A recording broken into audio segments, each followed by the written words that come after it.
There's a ding after a weirdly long elevator ride. And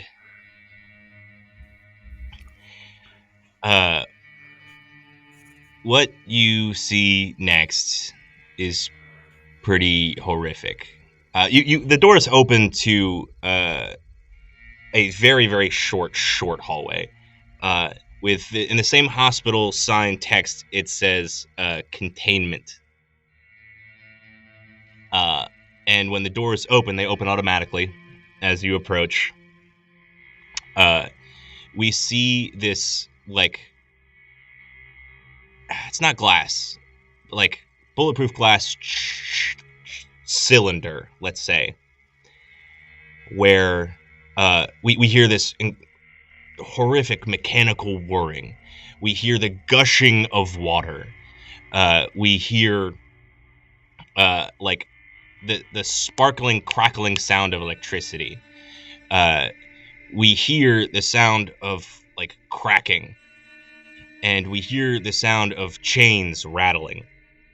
And we see in this chamber a series of like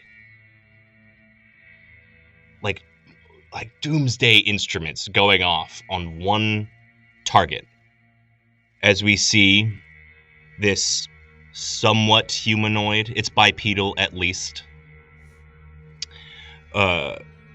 gray mottled skin creature that is naked and extraordinarily large and lopsided. One of its arms is human size, is normal ass, that's a human hand. And the other one is so large, it is equal in weight to the rest of its body. Its fingers have melded together so that there are only 3, and the nails are long and gray and yellow. Mark's head has tilted to the side and merged with his shoulder. It's absorbed up into his skull. And the mouth that he has seemed to fuse to itself. His hair is this, like, he never grew any more, so it's quite disproportionate now to the size of him. The rest of his body is, generally speaking, larger and more muscular, but also contains a lot of like odd bulges and like very clear pus sacs. And Look, Mark, I'll ask, what's the penis situation since you said he's naked? I feel like you're just dancing around it. You said he's naked.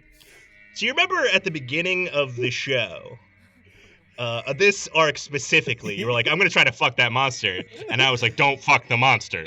Do not fuck the monster. I thought that was in reference to the zombies, which also... That's also true. Yeah. In Andy's defense, you chose to make it nude. Yeah, and then you kept talking about I'm not going to put pants on this thing. The thickness. Because it would look like the Hulk. It would 100%. Like, literally, that's why. You could have given him a loincloth. Put some purple shorts on that boy. Whiteies. The dude magically have the power to do this. The dude magically expanded to great size. No one and is killing anything in sight. None of the staff are going to be like, "And just plop that right there. Got to protect his modesty." They're getting their head crushed. Yeah. Okay, I love it. Did it grow with the rest of him? Oh my god. I'm being kicked off the show. Where are my dice? This is my last episode. Where are my dice? Do you want me to roll a d6 for you? Yeah. Am I just rolling 1d6? Yeah. Okay. Dale, what's your luck? No, I'm kidding. Oh, this is me. I'm the one that you're making look at my brother's dick. And now you want to punish me more? It has not changed.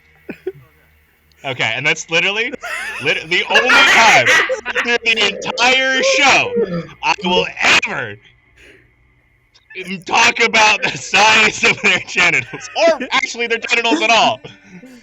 Okay, so it stayed regular human size while the rest of him got really big. Got it. Thank you. Lee, did you just make Andrew roll for dick? So the next thing that happens, to continue the word picture. Lots of pus, lots of weird muscles, lots of bumps. Roll for nuts. Got it. Lots of girth. Are the nuts unbalanced like the arm? One of the things. Normal size and the other one's giant. Audience, I'm gonna speak to you really quickly. One of the hardest parts about being the keeper or a DM in a tabletop game is trying to convey narrative tension when everyone around you is funny. Aww, you think we're funny? They're never gonna stop telling jokes. The tone you set does not matter. The dark, evil witch lady can say, "Here's my foreboding words," and the next thing they'll talk about is the dick of the monster. It's just how it goes. Oh, hi, also Bigfoot's here. Does Bigfoot have pants? Yep. So...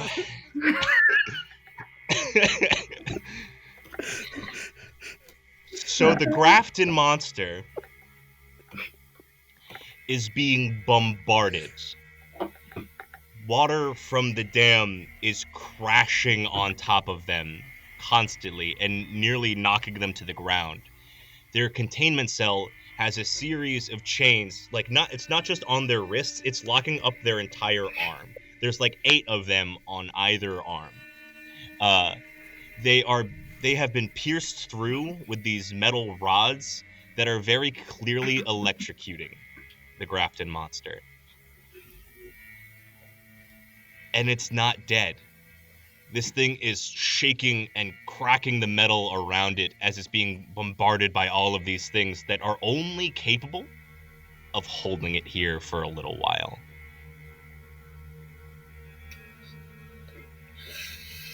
And we see on the far side, because this is a sort of circular chamber, it's like the evil laboratory. You've seen them in movies. There are little contained rooms all around, which have windows. You can see into them. They clearly have the plexiglass, cross-hatched design, and we can see my idiot DM brain says alchemy materials. It's not that. It's chemistry. Medicine. Chemistry. That's the word that we adults in the real world use. Thank you, Matt. Thank you, Matt. We're finding the words that my brain need.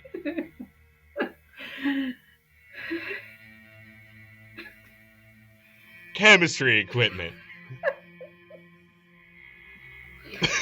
Beakers, test tubes. Yes. And the different rooms with different amalgamations, there are people in giant tubes floating. And they're not really people, right? They're zombified. Their bodies have changed materially. But none of them are like the Grafton monster, which obviously has its own central chamber, which everyone can view at all times.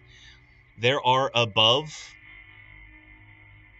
in scaffolding, Gravewatch security who never take their guns off of Mark. No matter where you walk or throughout this entire scene, whatever what you do or say, they will not take it off of Mark unless Mark somehow leaves the room. I cannot communicate enough how much of a threat they believe the Grafton monster is.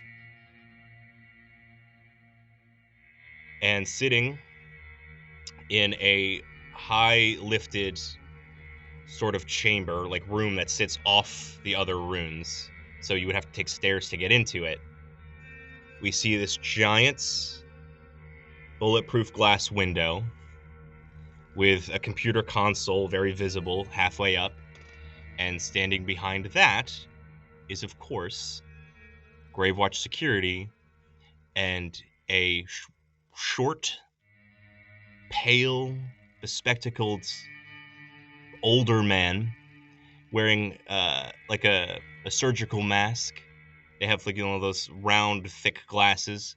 They have only this like slight orange crop of hair on their head, and they're wearing a lab coat and then a sweater vest, collared shirt and tie. They look very, uncle-y, if it weren't for the fact that they radiate evil. Easy going. Go ahead and read that for me. My pleasure.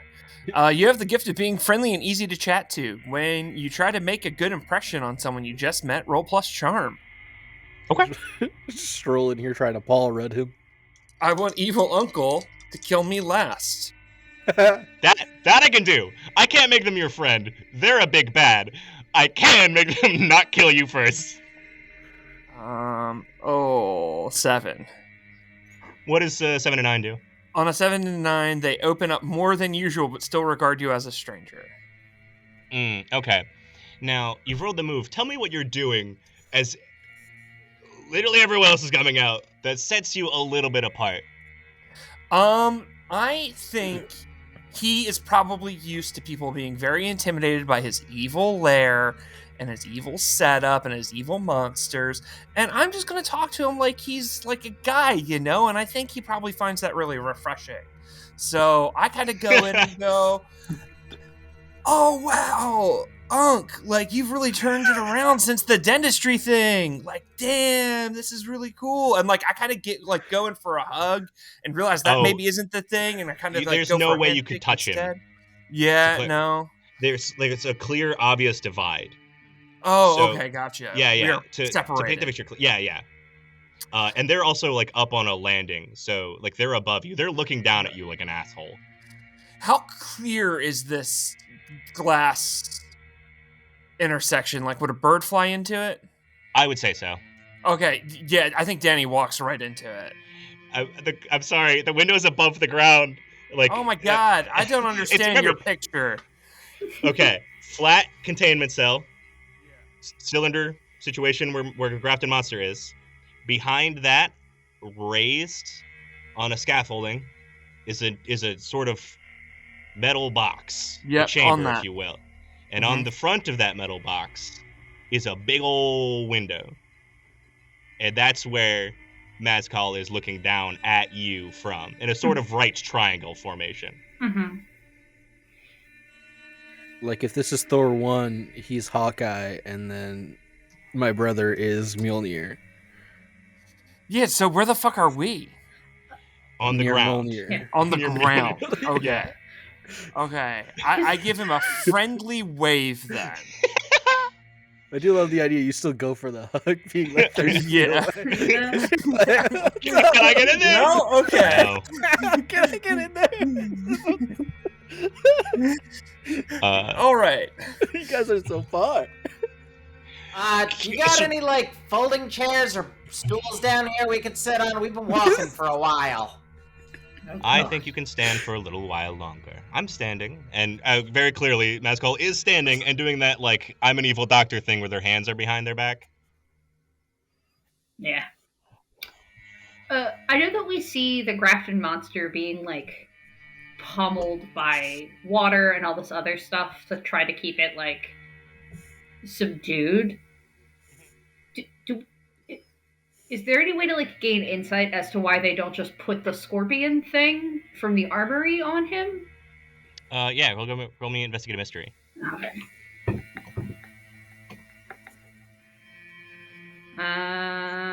That is a 9. What's your question? Oh. Can I do what can it do? Or like it That's referring to the scorpion machine? I already told you it did. Yeah, that's fair. I guess what can the grafted monster do? But like in relation to that, because it seems like it would be the move. You'd think, right? That seems like the obvious answer. And it's strange that these people, the scientists and what have you, aren't doing that. So you, instead of talking to Maskal, take your time to examine what's going on with the grafted monster's body. And I think it doesn't key in for a minute until excuse me, until you really observe the lightning rods that are piercing his body. And we see there's like, it's like sparks, obviously, and like there are clear burns on the skin. But as you watch it and you see like where skin is kind of melting away, it starts growing back. And then we see that there seems to be no burns at all. Slowly, over time, the electricity stops affecting the Grafton monster as it can adapt to what it is getting hurt with. So they haven't put it on Mark yet, so that they can have it for later, so that Mark doesn't just adapt out of it and not be able to be affected by that thing again. That's a reserve for if he breaks out. Then it's wild that they keep it downstairs. Or upstairs. That's where he'll be! That's fair. That's where he's gonna get! That's fair. Dani would like to raise his hand. Yes, hello. I was expecting my family to speak first, but I am glad Dale makes friends outside of the family. That's healthy. Yeah, dude, I'm basically like your other cousin now. Hey, like the Tenders of the Field and the Grave Watcher are basically like third cousins. Anyway, we've Good to been know. in your lab a real long time, and I know. had like 4.5 of those Panera lemonades that make your heart explode right before coming. Do you have a bathroom that I could drain the sea monster, as it were? Sure. If you look to your left, I wouldn't recommend staying in there long. Don't stay there long. I mean, sometimes things aren't quite able to be rushed, if you know what I mean. Okay, go ahead. Okay, bye. And Dani kind of starts whistling and strolls to the bathroom.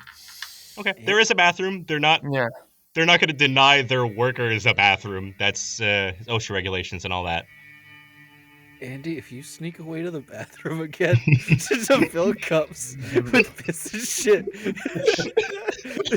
I swear to God, I'll kill Dani here. You will play jury from now on. Why are you so insistent on covering Mark and all his belongings in your piss and shit? Just because he hasn't adapted to it yet doesn't mean it's a good idea. In front of my evil uncle. Quincy's sins against Dani. That's not fair. Yeah. I could go my whole life. Never hearing that again.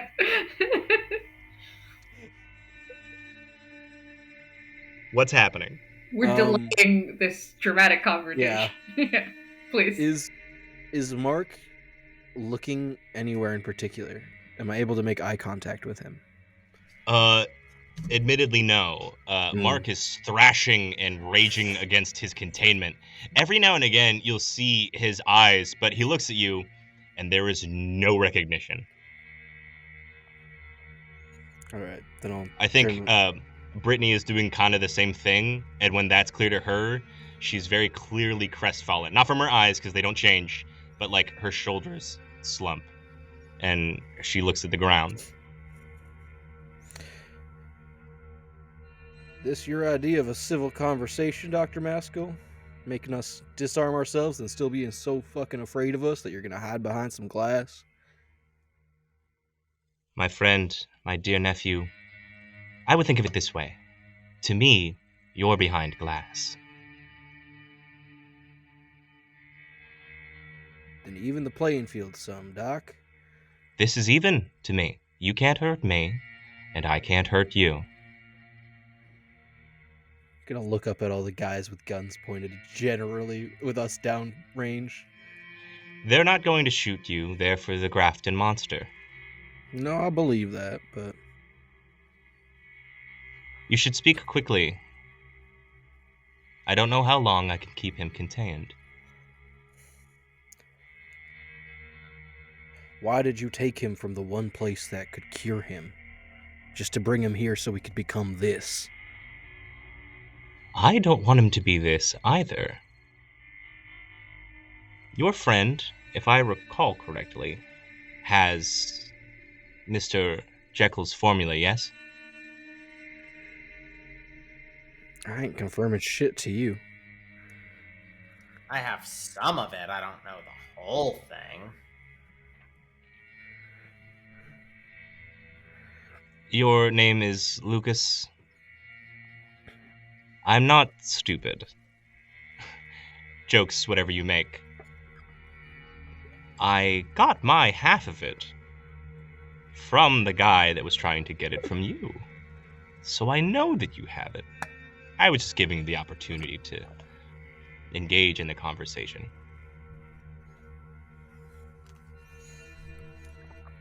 But that's all right. You could also just tell me where Jekyll is, and I'll speak to him myself.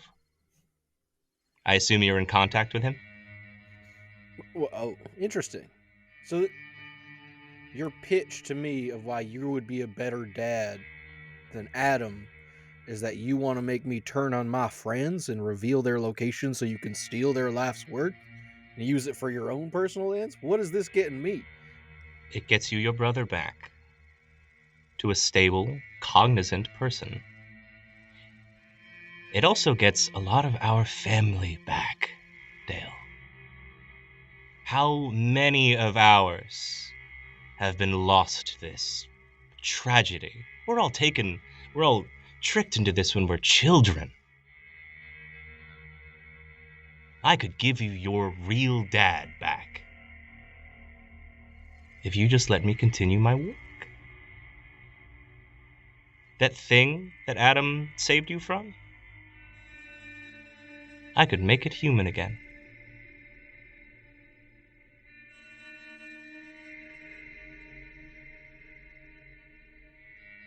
Don't you miss him?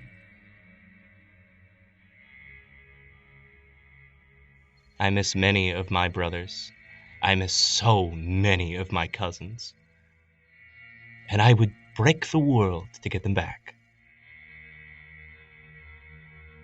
We're both acting out of love, Dale.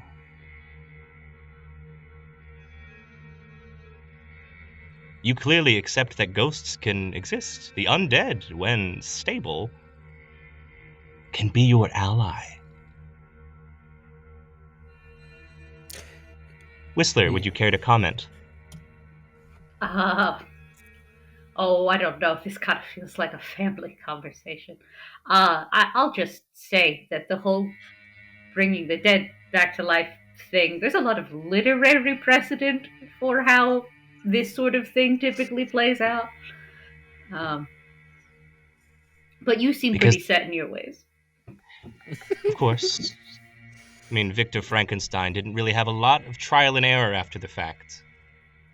He just had the one. But I intend to perfect the work. The first plane didn't work. People died. These are considered acceptable losses for the future. I think... What is this? Oh, go ahead. No, go ahead, Whistler. I've done a lot of talking. I think the difference between you and Dale is that you're both acting out of love, but you seem to be the only one that uses love as an excuse. But not my table. So I'm gonna hang out back here, Lucas. Yeah. So how about sports? I am proficient in rugby, he says like a psychopath. Really? Because you look like you're about as good at sports as I am. Yeah. You got a frame more suited for badminton. That was savage. I would love to play a game again sometime. So what is this future you're trying to get to, Doctor? You want this formula for what? I'm very glad you didn't kill any of the specimen in the morgue. I love my cousins dearly. So, Andy, what's going on in the bathroom? Dani goes in there, and I would like to first see, are there like ceiling tiles? It's like corrugated steel, yeah. So like possible to climb up into them, yeah? Kind of, yeah. What is your plan? To like climb up to the evil scientist guy through like the air ducts, the ceiling tiles. The vents. Okay. Give me a read a bad situation. Oh, I didn't expect that. That doesn't make me feel good. What is that? Is that sharp? Well, good thing I'm so fucking smart, though. That's a 13. Right, yeah. Ask me your questions. Read a bad situation. Best way in. I will give you that there is a vent. I'm going to be very gracious. You have asked for a vent weeks ago. I will say it's a tight-ass squeeze. I'm real small, so that's fine. Sure. And so if you get caught in there, it's very difficult to fight or act quickly, but I will give you that is the best way in without, like, him just having, like there's a locked door otherwise. I don't even need the other questions. Please ask other questions. Oh, I promise you do. I suddenly feel like I should ask more questions. Are there any dangers that Dani hasn't noticed yet? Yeah. So there are, as you start crawling in the vents at the junctures. I didn't want to enter the vent yet. Before I enter the vent, I want to break off one of the like bathroom handrails, like so I have like a bat. Like from like the stall or something. Okay. I will give to you that makes a ton of noise. I don't know. There's no way it doesn't. You can't tell me it don't. Yeah, that's something. Can I like try and make some loud bathroom noises and like time it right? I don't think so. No one's gonna be like, huh, is that a huge dump? No. That is one metallic sounding shit. I swear to God, in no other game I run does the bathroom come up this much. I don't know. Everyone always wondered when Jack Power shit in 24. You don't have to wonder that with our game. You know when our characters go. I guess I have my knife, so I won't risk it. I wanted to hit this guy without killing him because it feels wrong to kill my friend's uncle. But I guess I'll try and stab him. I can't get over the image of all of us having a serious conversation and then a knife-wielding Dani covered in marinara sauce pops out of the ceiling. Just stabbing. Oh, is that just like lubrication? Like shit. Yeah. Fucking Dave would always come out of the sofa. Oh God. Falls out of the ceiling. The best thing about Dani kind of going off script and doing their thing is that I'm convinced that they would like look at the team and be like, according to plan. Was this not the plan? Who's all here? I'm on book, baby. I read my lines before recording. Oh God. Okay, dangers we haven't noticed. I'm in the vent. I'm at a cross section. So at one of the sort of junctions of the vent, you see that there are these little like pads, right? These electronic pads, and attached to them are these gas tanks, with very clear fans connected to them, so that if an emergency happened, and if he needed to, could flood this place with some kind of something. Well, that seems bad. And they are at every junction. I take out my phone and take a picture of it and text it to Lucas. No What the fuck is context. this? Danny just texted me a bomb threat. So Lucas, you get a text picture of a sheet metal wall behind it, and then a pad and a tank. You're a smart kid. It's clear it's a vent. New text message. How do I defuse? Also, what's your third question?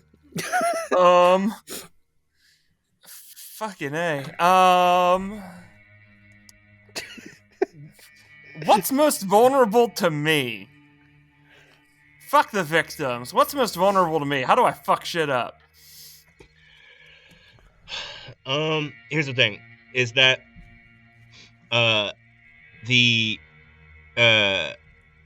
there's like a fire hazard symbol on the tank.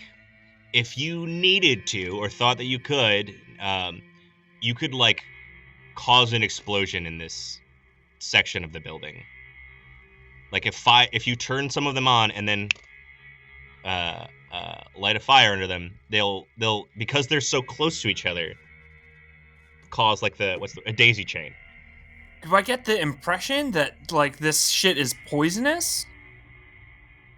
It is hazardous in some way for sure. I don't think I want to light that shit on fire. Yeah, but if you wanted to do some serious damage to the building, that is what is vulnerable to you with this information right here. And you start. I don't think I want to blow up the building right now, so I'm gonna keep moving towards Uncle. Okay. Uncle Fester. And we're gonna switch back now. Yeah. What are we even talking about? Let Dale do his thing. His dramatic confrontation. I'm crying for different reasons. The last thing that Maskal said was, I would love to see my cousins again. Referencing the fact that all of the zombies that are in this building are previous Grave Watch. Whistler, roll me. Sharp.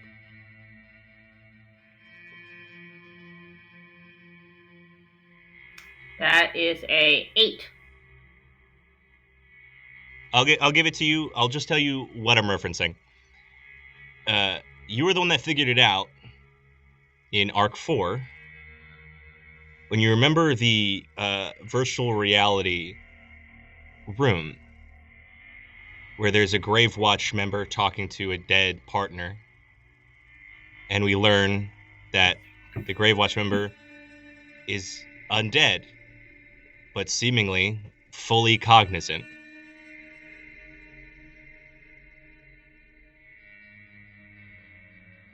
And when Maskal is talking about this, I think that springs to your mind.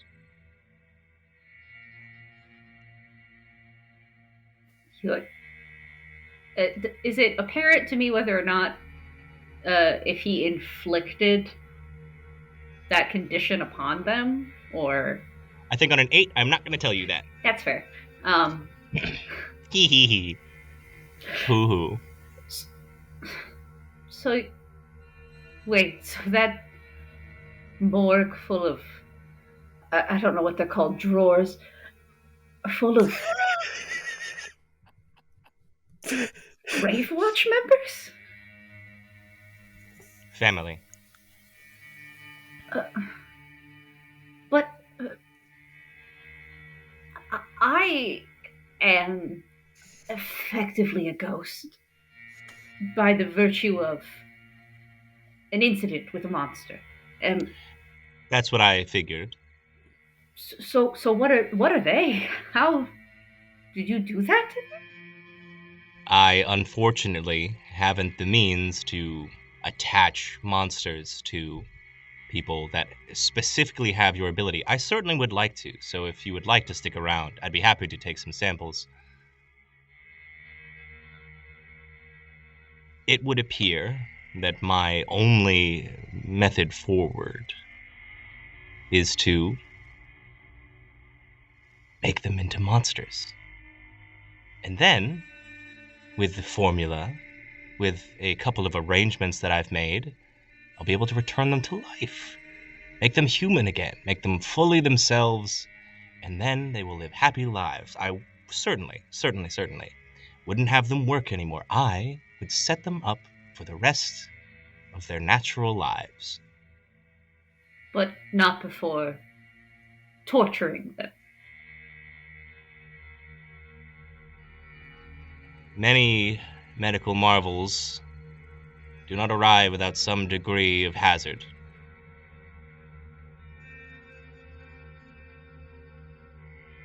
I don't love doing this to Mark. It breaks my heart to see him in so much pain. I didn't expect him to become like this. I'm doing all I can to bring him back. So, Dale, Whistler, Lucas, and wherever your friend went, just give me a little time, and he'll be right as rain.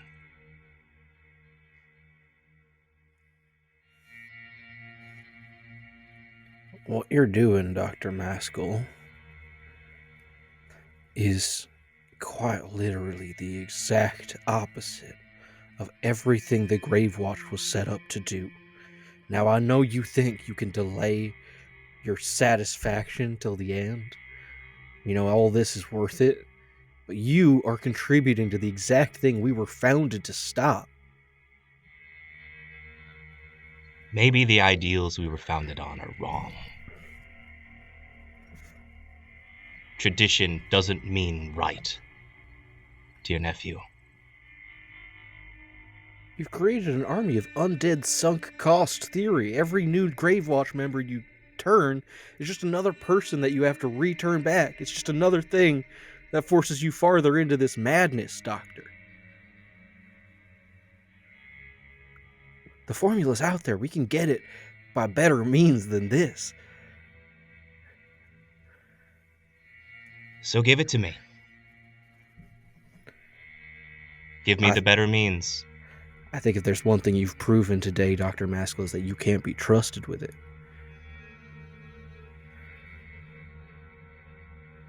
Give me a manipulated person.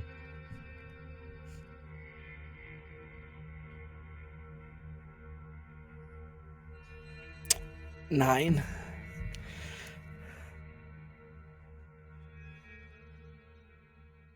There is like a long, kind of solemn look.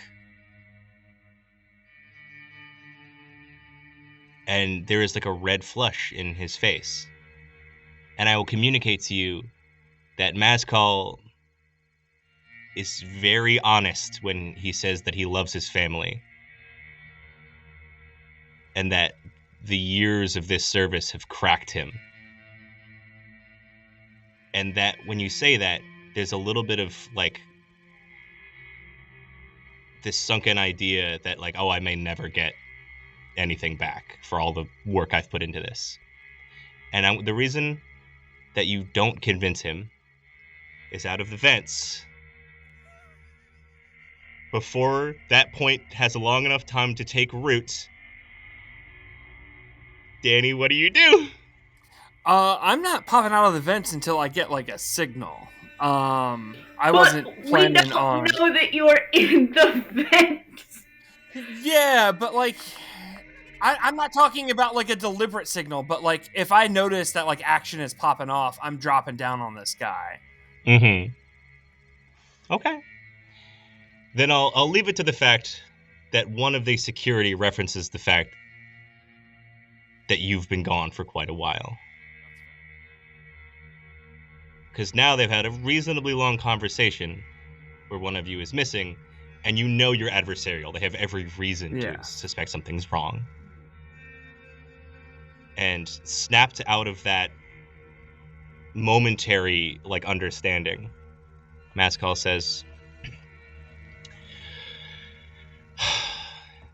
if we're not going to agree, so be it. Everyone evacuate the building. I will let you have your brother.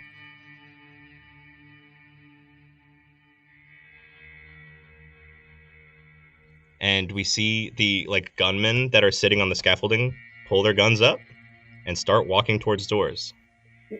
What is your plan for all of the other Grave Watch personnel that you've turned into monsters? I will not leave them like that. They will be returned to the Earth, I'm certain. And he checks his watch. And there is an elevator behind him, which dings as people start to load onto it. Dear nephew, I know why you're doing what you're doing, and know that I love you, and I love my brother, and I love you, my niece. You have been brainwashed by these old guard ideals. We can change it all and never feel the pain of loss again. I know that I won't.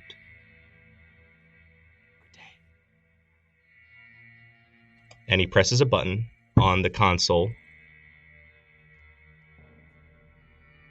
and the floor of the chamber that Mark is in starts to rise as Maskal goes for the elevator.